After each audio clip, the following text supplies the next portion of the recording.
నమస్తే welcome to A9 TV news. ముందుగా బులెటిన్లోని headlines చూద్దాం. బీజేపీ నేత అన్నామలై హిందూ మున్నాని నేతలపైన కేసు నమోదు.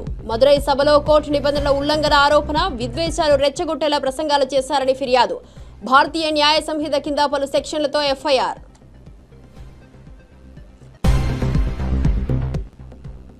2029 నాటికి పేదరిక నిర్మూలన లక్ష్యమన్న సీఎం చంద్రబాబు. 15 లక్షల బంగారు కుటుంబాల లక్ష్యంతో పేదలకు మార్గదర్శకులతో కొత్త ప్రణాళిక వేశామని సీఎం వెల్లడి.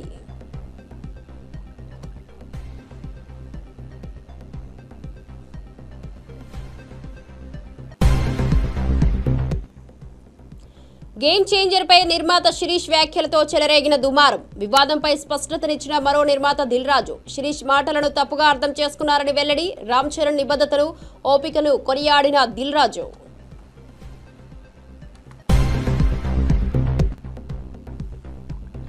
RSS ని నిషేధం మాటలతో హిందువులపై దాడి అన్న రామచందర్. హిందూ సంస్థలపై కుట్ర, రాజకీయాలు చేస్తున్న కాంగ్రెస్ కు సెక్యులరిజం లేదన్న బీజేపీ తెలంగాణ అధ్యక్షుడు.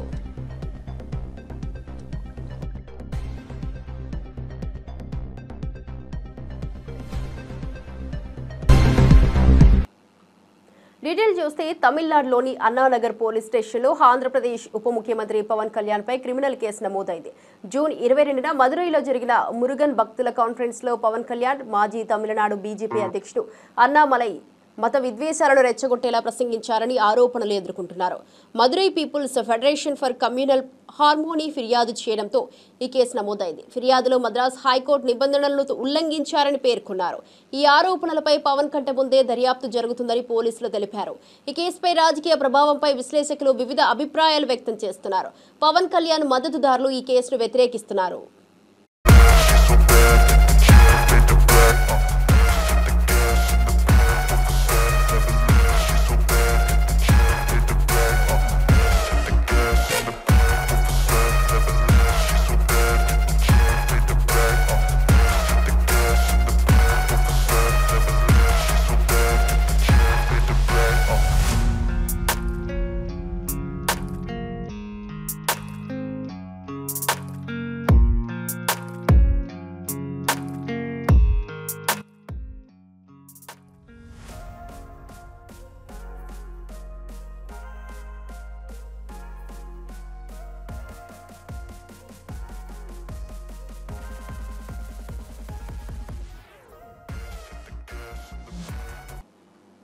తూర్పు గోదావరి జిల్లా కొవ్వూరు నియోజకవర్గం మలకపల్లిలో పేదల సేవలో కార్యక్రమానికి వచ్చిన సీఎం చంద్రబాబు తన కారులో చర్మాకారుడు పోషిబాబుని ఎక్కించుకున్నారు.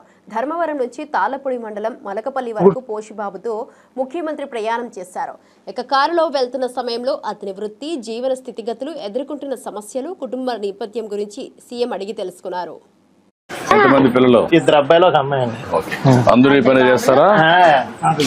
ఎంతమంది పిల్లలు? ఇద్దరా? ఒక ఇద్దరు అబ్బాయిలు, ఒక అమ్మాయి అండి. అయ్యారండి. ఏం చదివించే వాళ్ళని? పాప 10th చదివిందండి. అబ్బాయి ఇంటర్ చదివాడండి. 2002లో చనిపోయాడండి. పెద్ద అబ్బాయి చనిపోయాడు. పెద్ద అబ్బాయి అండి. రెండో అబ్బాయి ఇంటర్ చదివాడండి. ఏదో ఫ్యాక్టరీలో చేసుకుంటున్నాడు అండి, ప్రైవేట్ గానండి. ప్రైవేట్ చేస్తా. ఒక 8,000 అలాగే ఇస్తున్నారు. పెళ్ళి అయిందా? లేదండి, 22 సంవత్సరాలు అండి సార్. బాస్కెట్స్ అన్ని అమ్ముతావు. నీకు కాస్త ఒకసారి దినాన్ని 4 గంటలు పని చేస్తావు, ఆరోగ్యం బాగాలేకపోయినా. అటువంటిప్పుడు వాళ్ళు కూడా వచ్చి కొంచెం ఆర్థిక సహాయం చేసి నీకు ఆలోచనలు ఇస్తే నీకేమైనా జీవితంలో ఇంకొంచెం మెరుగవుతుందా? నేను ఇచ్చేది కాకుండా అవుతుందండి. ఓకే, ఎక్కడ ఇల్లు? ఎక్కడ? ఎదరండి. రండి. ఇదంతా మన ఆంధ్ర సంపాదించిందండి. ఇవే ఇది లేదా ఇది డోల్ అండి. ఇది డోలక్ అండి. ఇవన్నీ నువ్వే చేస్తావా? నేనే చేస్తానండి. ఈ టెలిఫోన్ రేకులు గట్టా ఉంటే దాంతో తయారు చేస్తాను.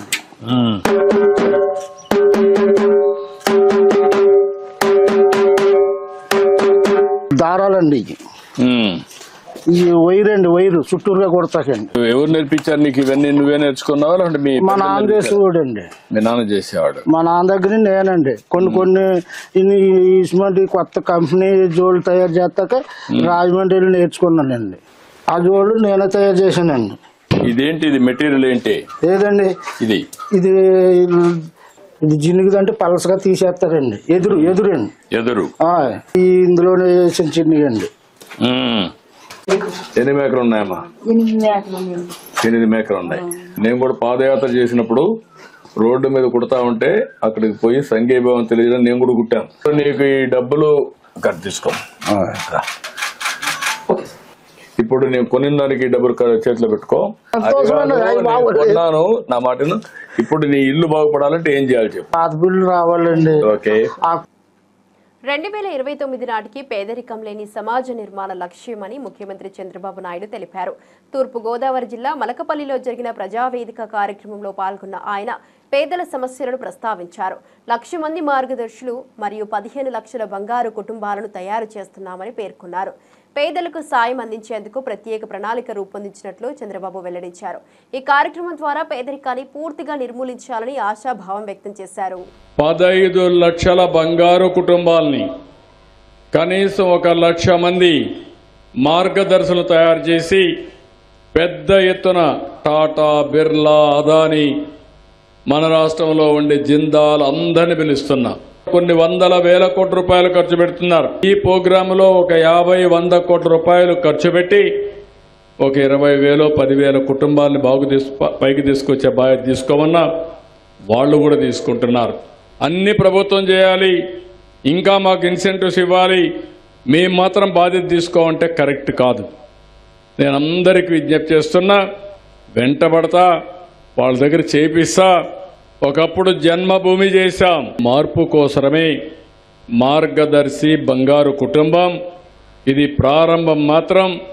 ఇది నేను చేయగలిగితే దీనికంటే ఈ జీవితంలో ఇంకొక కోరిక నేను కోరుకోనని చెప్పి కూడా నేను మీకు తెలియజేస్తున్నా. అది చేసి నిరూపించుకుంటా. శ్రీశైల దేవస్థానం లడ్డూ ప్రసాదంలో బొద్దింక ఉందన్న ప్రచారం అవాస్తవమని దేవస్థానం ఈవో శ్రీనివాసరావు తెలిపారు.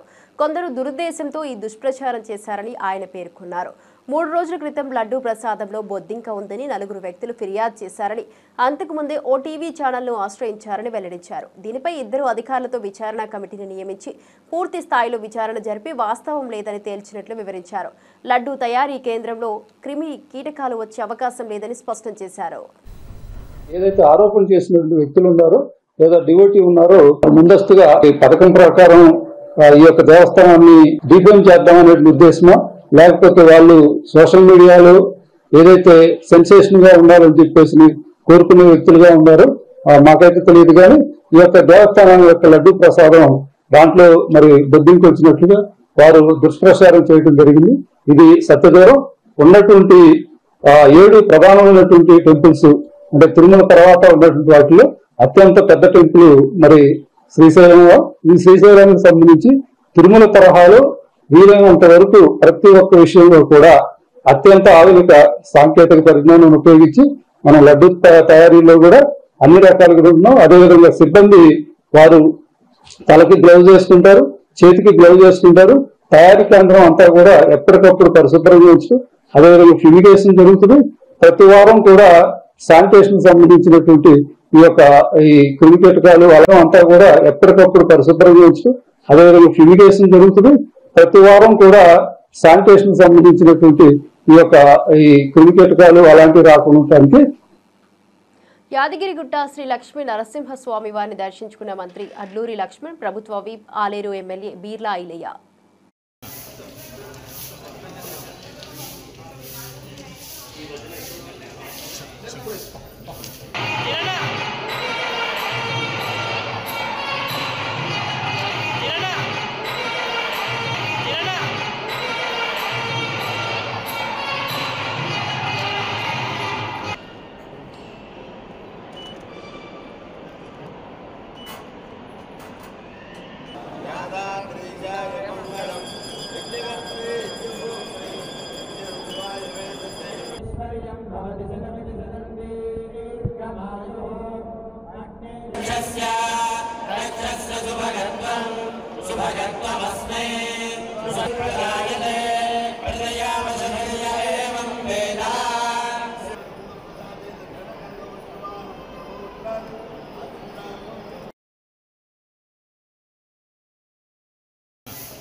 కర్ణాటక మంత్రి ప్రియాంక్ ఖర్గే ఆర్ఎస్ఎస్ పై చేసిన వ్యాఖ్యలపై తెలంగాణ బీజేపీ అధ్యక్షుడు రామచంద్రరావు స్పందించారు.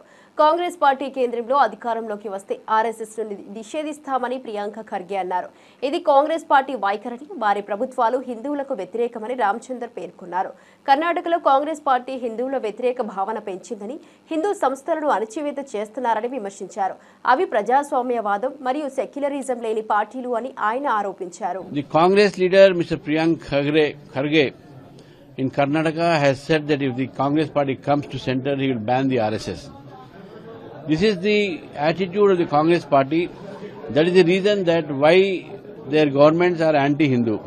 In Karnataka, the anti-Hindu sentiment has been being raised by the Congress party. The Hindus are being suppressed, Hindu organizations are being suppressed, and this mindset they want to express that if the Congress party comes to power in center, they want to ban RSS. So therefore, this is the mindset of they are undemocratic, they are non-secular, they are only vote bank politics believers, and they do only appeasement politics. The Congress leader, Mr. Priyank Kharge, in Karnataka has said that if the Congress party comes to center, he will ban the RSS. This is the attitude of the Congress party. That is the reason that why their governments are anti-Hindu. Srisailam జలాశయానికి వరద ప్రవాహం కొనసాగుతోంది. జూరాల నుంచి శ్రీశైలానికి 63,156 క్యూసెక్ల వరద నీరు చేరుతోంది. జలాశయం పూర్తి స్థాయి నీటి మట్టం 885 అడుగులు కాగా ప్రస్తుత నీటి మట్టం 875.2 అడుగులుగా ఉంది. జలాశయం పూర్తి స్థాయి నిల్వ సామర్థ్యం 215.8 టీఎంసీలు కాగా ప్రస్తుత నీటి నిల్వ 164.7 టీఎంసీలుగా నమోదైంది. శ్రీశైలం కుడి, ఎడమ జల విద్యుత్ కేంద్రాల్లో విద్యుత్ ఉత్పత్తి కొనసాగుతోంది. విద్యుత్ ఉత్పత్తి చేసి 35,315 క్యూసెక్లు సాగర్కు విడుదల చేశారు.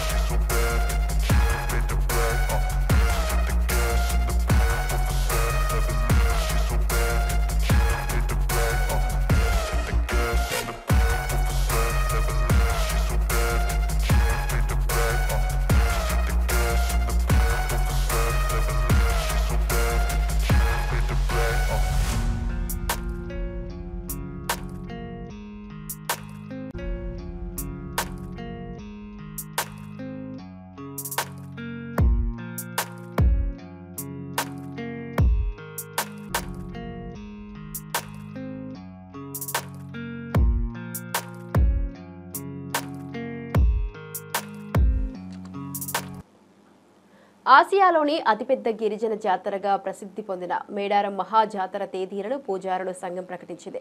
2026 జనవరి 28 నుంచి 31 వరకు ఈ జాతర జరగనుంది.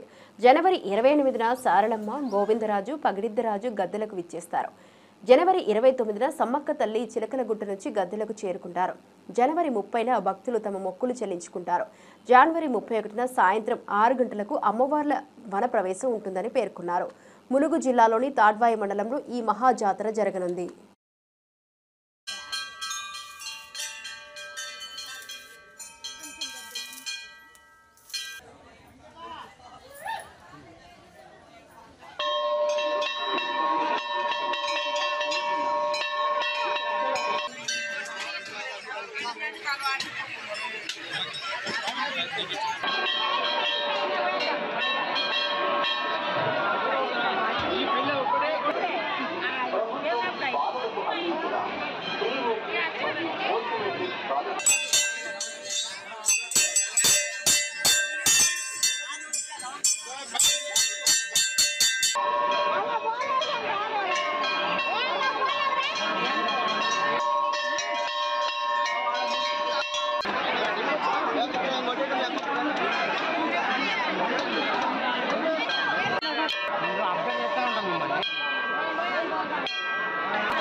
మాజీ ఎంపీ దళిత నేత నందిగం సురేష్ గారు 45 రోజుల తర్వాత గుంటూరు జైలు నుంచి విడుదలయ్యారు. టీడీపీ కార్యకర్త తప్పా తాగి నందిగం సురేష్ ఇంటికి వెళ్లి ఇష్టం వచ్చినట్లు బూతులు తిట్టి పోలీసులకు తప్పుడు ఫిర్యాదు చేశారంటూ కేసు నమోదైంది. ఈ నేపథ్యంలో నందిగం సురేష్ జైలులో ఉన్నారు. దళిత నేతపై ఈ తప్పుడు కేసులు రాజకీయ కక్ష సాధ్యాలు చేస్తున్నారని ఆయన అనుచరులు ఆరోపిస్తున్నారు. చంద్రబాబు నాయుడు మీద విరుచుకుపడుతూ దళిత నేతలపై ఒక విధమైన కక్ష సాధించడమా అని ప్రశ్నిస్తున్నారు. మొదట చెప్పాను, ఇప్పుడు చెప్తా ఉన్నాను. మరణం వరకు జగనన్నతో ఉండాలనేది నా కాన్సెప్ట్. ఆయన మనిషిగా చనిపోవాలని మాత్రం కోరుకుంటా ఉన్నాను. ఎవరెన్ని కష్టాలు పెట్టినా, ఎవరెన్ని బాధలు పెట్టినా. మా మాజీ పార్లమెంటు సభ్యులు వైఎస్ఆర్ కాంగ్రెస్ పార్టీ నాయకులు అయినటువంటి నందిగం సురేష్ గారు 42 రోజుల తరువాత గుంటూరు కారాగారం నుంచి బెయిల్ మీద విడుదల కావడం జరిగింది. ఇంతకు ముందు కూడా సుమారుగా 145 రోజుల పాటు ఇంతకు ముందు కూడా ఇదే కారాగారంలో ఉండటం జరిగింది. తెలుగుదేశం పార్టీ అధికారంలోకి వచ్చిన తర్వాత తెలుగుదేశం పార్టీ ఇప్పటికీ పరిపాలన చేసి 12 మాసాలైతే సుమారుగా సగకాలం మా నందిగం సురేష్ గారు జైల్లోనే గడపవలసినటువంటి పరిస్థితి ఏర్పడింది. నిజంగా తప్పు చేసి జైల్లో గడపాల్సిన పరిస్థితి వస్తే పెద్దగా బాధపడవలసిన అవసరం లేదు. కానీ కేవలం రాజకీయ కక్షతో, ఫాల్స్ కేసెస్తో మరి నందిగం సురేష్ గారి మీద కక్ష గట్టి జైల్లో పెట్టేటటువంటి కార్యక్రమం చంద్రబాబు నాయుడు గారు, లోకేష్ గారు చేస్తున్నారనేది మా అభియోగం. చంద్రబాబు నాయుడు గారి సుపరిపాలనకు తొలి అడుగంట. ఈ తొలి అడుగులో 2 సార్లు జైలుకి వెళ్లాడు మా సురేష్ గారు. ఈ తొలి అడుగులో ఇక్కడికి సుమారుగా 15 సార్లు వచ్చా నేను ఎవరినైనా రిసీవ్ చేసుకోవడానికి. అందరూ ఎవరు? వైఎస్ఆర్ కాంగ్రెస్ పార్టీకి చెందినటువంటి నాయకులు. ఫాల్స్ కేసెస్ పెట్టి కారాగారంలో బంధించి భయపెట్టాలనేటువంటి ప్రయత్నం చంద్రబాబు నాయుడు గారి సుపరిపాలనలో జరుగుతున్నది. ఎప్పుడు లేదు ఇది. నేను 89లో రాజకీయాల్లోకి వచ్చా. అప్పటి నుంచి ఇప్పటిదాకా చూస్తున్నా ఏ ప్రభుత్వము కూడా ఇంత దారుణంగా వ్యవహరించినటువంటి పరిస్థితులే లేవు.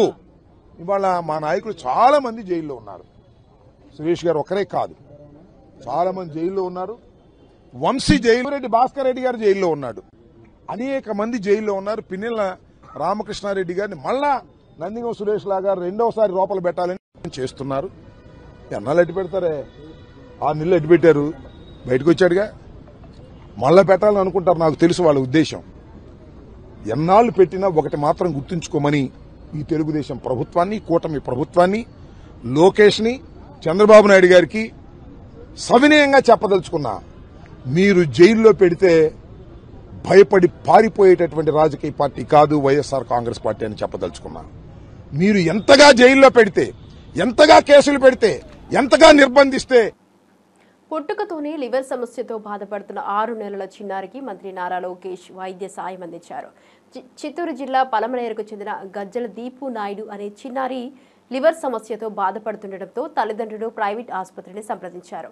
ముఖ్యమంత్రి సహాయ నిధి కింద 10 లక్షల వరకు ఎల్ఓసి మంజూరు చేశారు. అయితే వైద్య ఖర్చులకు ఇంకా ఎక్కువ మొత్తం అవసరం కావడంతో తల్లిదండ్రులు మంత్రి లోకేష్ ను కలిసినా విన్నవించారు. ఇక తక్షణమే స్పందించిన లోకేష్ ముఖ్యమంత్రి సహాయ నిధి ద్వారా వైద్య సాయాన్ని అందించి చిన్నారి ప్రాణాలు నిలిపారు.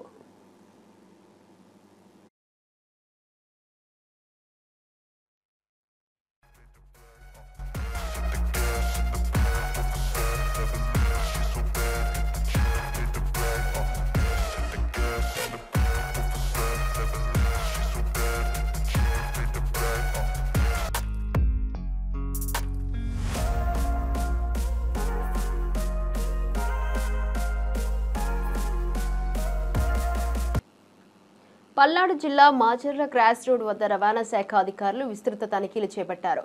పలు స్కూళ్లకు చెందిన బస్సులు, ఇతర వాహనాలను పరిశీలించారు.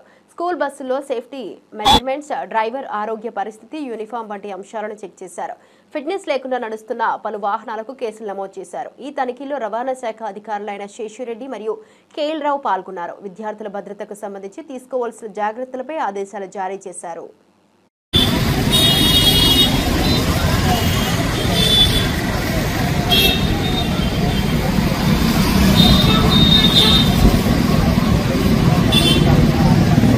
దాచేపల్లి పట్టణంలో తిరిగే ఆటోలు, ప్రతి ఒక్కరు కూడా డాక్యుమెంట్లు కలిగి ఉండాలి, ఇన్సూరెన్స్ కలిగి ఉండాలి, ఫిట్నెస్ కలిగి ఉండాలి, లైసెన్స్ కలిగి ఉండాలి. ముఖ్యంగా స్కూల్ పిల్లలను తోలే వాళ్ళు ఆదూరు నుంచి పోకూడదు, వాహనం యొక్క డాక్యుమెంట్ అని కలిగి ఉండాలి. చెప్పలు ఎవరికి లేవా? చాలా మందికి ఇన్సూరెన్స్ లేకుండా ఫిట్నెస్ లేకుండా తిరుగుతున్నారు. ఈరోజు పట్టణ టౌన్ సిఐ గారు, మన జిల్లా ఎస్పీ గారి ఆదేశాల మేరకు టౌన్ సిఐ గారు, రాచపల్ సిఐ గారు, మరి ఆర్టీసీ వాళ్ళు, మరి మోటార్ ఇన్స్పెక్టర్ మాచర్ల వారు జాయింట్ ఇన్స్పెక్షన్ చేయడం జరుగుతుంది. Okay sir. గేమ్ చేంజర్ ప్రస్తావన లేకుండా ఏ ఇంటర్వ్యూ జరగడం లేదని ప్రముఖ నిర్మాత దిల్ రాజు తెలిపారు. జనవరి నుండి చిత్ర పరిశ్రమలో ఎన్నో ఫ్లాప్లు వచ్చినప్పటికీ గేమ్ చేంజర్ గురించి ఎదురు చూస్తున్నామని అన్నారు. ఈ సినిమా గురించి ఆసక్తి పెంచుతూ ప్రేక్షకుల్లో విజయం పొందాలని ఆశాభావం వ్యక్తం చేశారు. వేరే సినిమాల గురించి మాట్లాడే సందర్భంలో గేమ్ చేంజర్ మాత్రమే ప్రధాన చర్చగా మారినట్లు చెప్పారు. సినిమా ప్రమోషన్ కార్యక్రమాల్లో కూడా ఈ సినిమా ప్రత్యేక స్థానం సాధించిందని వివరించారు. ఇప్పుడు గేమ్ చేంజర్ టాపిక్ తప్పితే ఇంకొకటి లేదు. ఎందుకు అసలు ఒక ఆడే సినిమా ఇప్పుడు సంక్రాంతికి వస్తున్నాం గురించే మాట్లాడవచ్చు కదా. ఇండస్ట్రీలో ఎన్నో ఫ్లాప్లు వచ్చాయి కదా.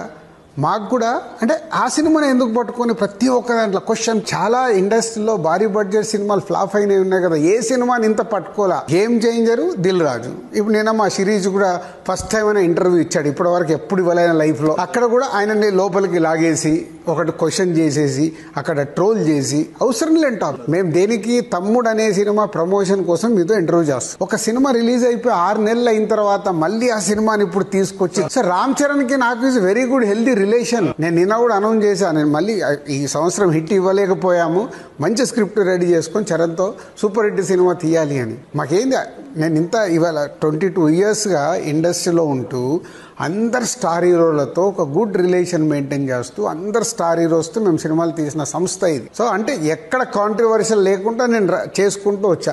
అరే ఒక్క సినిమా ఫ్లాప్ అయింది, 6 నెలలు అయిపోయి ఆ సినిమాని పట్టుకుని మమ్మల్ని చీల్చి చెండాడి ఇదే టాపిక్ దాని మీద మళ్ళీ బయటికి తీసుకెళ్ళిపోయి పోనీ అక్కడ జరిగే సంభాషణ టోటల్ ఎపిసోడ్ అన్నీ వేస్తారా? వేయరు. దాంట్లోకి వెళ్ళి కావాల్సిన చిన్న పీస్ కట్ చేసి దాంట్లో వేసేయడం, దాన్ని పెట్టేసి ఒక హైలైట్ చేయడం. వై ఇంత నెగిటివిటీ ఎందుకు? అయిపోయిన సినిమా 6 నెలలు అయిపోయింది, జనవరిలో అయిపోయిందంటే అయిపోయింది. అట్లా ఎన్నో ఫ్లాప్లు వచ్చాయిగా జనవరి తర్వాత. ఎన్ని ఫ్లాప్లు ఉన్నాయి ఇండస్ట్రీలో? అవి ఒక్క సినిమా గురించి మాట్లాడుతున్నారా? లేదు. ఎప్పుడో జనవరిలో రిలీజ్. శంషాబాద్ ఎయిర్పోర్ట్ కు రావాల్సిన పలు విమానాలు దారి మళ్లించినట్లు సమాచారం. ల్యాండింగ్ కు వాతావరణం అనుకూలంగా లేకపోవడంతో ఈ నిర్ణయం తీసుకున్నారు. ముంబై హైదరాబాద్, వైజాగ్ హైదరాబాద్, జైపూర్ హైదరాబాద్ విమానాలను బెంగళూరుకు మళ్లించారు. ప్రయాణికుల భద్రతను దృష్టిలో ఉంచుకొని ఈ చర్యలు చేపట్టినట్లు అధికారులు తెలియజేశారు.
పేలుడు ఘటనలో 36 మంది మృతి చెందినట్లు మంత్రి దామోదర రాజనరసింహ ప్రకటించారు. అందులో 18 మృతదేహాలను గుర్తించి 16 మృతదేహాలను ఇప్పటికే వారి కుటుంబాలకు అప్పగించామని తెలిపారు. ఇంకా 11 మంది ఆచూకీ లభించడం లేదని చెప్పారు. గాయపడిన వారు వివిధ ఆసుపత్రుల్లో చికిత్స పొందుతున్నారు. ఈ సంఘటనపై దర్యాప్తు కొనసాగుతోంది. బాధితుల కుటుంబాలకు ప్రభుత్వం అన్ని విధాల సహాయం అందిస్తుందని మంత్రి హామీ ఇచ్చారు.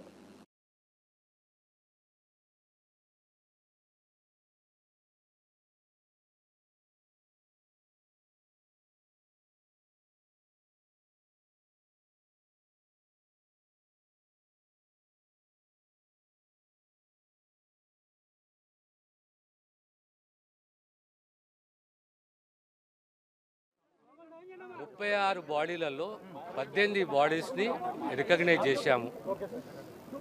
ఆల్మోస్ట్ 16 బాడీలు పంపించాము, ఇంకా 2 ఉన్నాయి పంపిస్తాము. ఇంకా 18 బాడీస్లో DNA టెస్ట్ కొనసాగుతున్నది.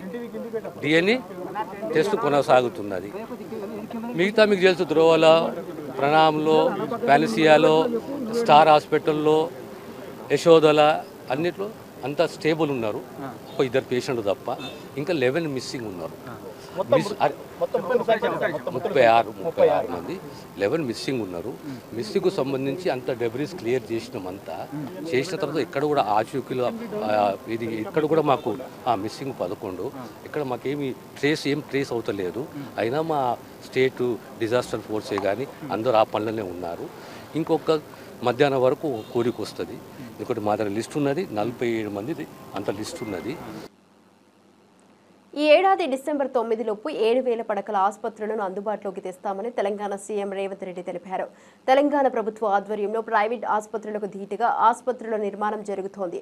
ఆసుపత్రిలో అవసరమైన వసతుల ఏర్పాటుకు ప్రత్యేక కమిటీని ఏర్పాటు చేశామని ఆయన వెల్లడించారు. ఈ కొత్త ఆసుపత్రులు ఆరోగ్య సేవల పరిశ్రమలో గొప్ప మార్పులకు దారితీస్తాయని రేవంత్ రెడ్డి పేర్కొన్నారు. ప్రజలకు మెరుగైన వైద్య సేవలు అందించడమే లక్ష్యంగా ప్రభుత్వం ప్రజల సహకారంతో ముందుకు సాగుతుందని ఆయన ప్రజలకు హామీ ఇచ్చారు. విద్యార్థులకు చదువుకోవడానికి సరైన వసతులు కల్పించడంతో వాళ్ళు వన్ ఆఫ్ ద బెస్ట్ డాక్టర్స్గా వాళ్ళు నేర్చుకోవడానికి అవకాశం ఉంటుందని, అదేవిధంగా నిమ్స్లో కొత్తగా న్యూ బ్లాక్ను ఒక 2000 బెడెడ్తోని నిమ్స్లో ఒక కొత్త బ్లాక్ను మనం స్టార్ట్ చేసుకుంటున్నాం. అదేవిధంగా వరంగల్లో ఇంకొక 2000 బెడెడ్ హాస్పిటల్ని మనము నిర్మించుకుంటున్నాం. ఆల్మోస్ట్ కంప్లీట్ అయ్యే స్టేజ్లో ఉంది. అదేవిధంగా టిమ్స్ అల్వాల్ సికింద్రాబాద్లో అల్వాల్లో ఇంకొక 1000 బెడెడ్ హాస్పిటల్ని మనం కట్టుకుంటున్నాం. అదేవిధంగా ఎల్బీ నగర్లో కూడా ఇంకొక 1000 బెడెడ్ హాస్పిటల్ని కట్టుకుంటున్నాం. సనత్ నగర్లో ఇంకొక 1000 బెడెడ్ హాస్పిటల్ని కట్టుకుంటున్నాం. ఇవన్నీ దాదాపుగా ఒక ఉస్మానియా హాస్పిటల్ కంప్లీట్ చేయడానికి 2.5 years పట్టొచ్చు. మిగతా హాస్పిటల్స్ అన్నీ కూడా బై డిసెంబర్ 9, 2025 అంటే ఈ సంవత్సరం ఆఖరు లోపల దాదాపుగా 7,000 పడకల ఆసుపత్రులను తెలంగాణ రాష్ట్ర ప్రభుత్వం మీతో కాంపీట్ చేసే విధంగా, అంటే మేము ఏఐజీకి వస్తే ప్రజలు ఏ విధంగా ఇంత గొప్పగా ఉంది అని అనుకుంటున్నారో మా ప్రభుత్వ రంగంలో కూడా మీతో కాంపీట్ చేసే విధంగా ఈరోజు అన్ని వసతులను ఏర్పాటు చేయండి అని ఒక కమిటీని కాన్స్టిట్యూట్ చేసి మీ అన్ని హాస్పిటల్స్ని విజిట్. ఇవి ఇప్పటివరకు బులెటిన్ అప్డేట్ చూస్తూనే ఉండండి A9 TV న్యూస్.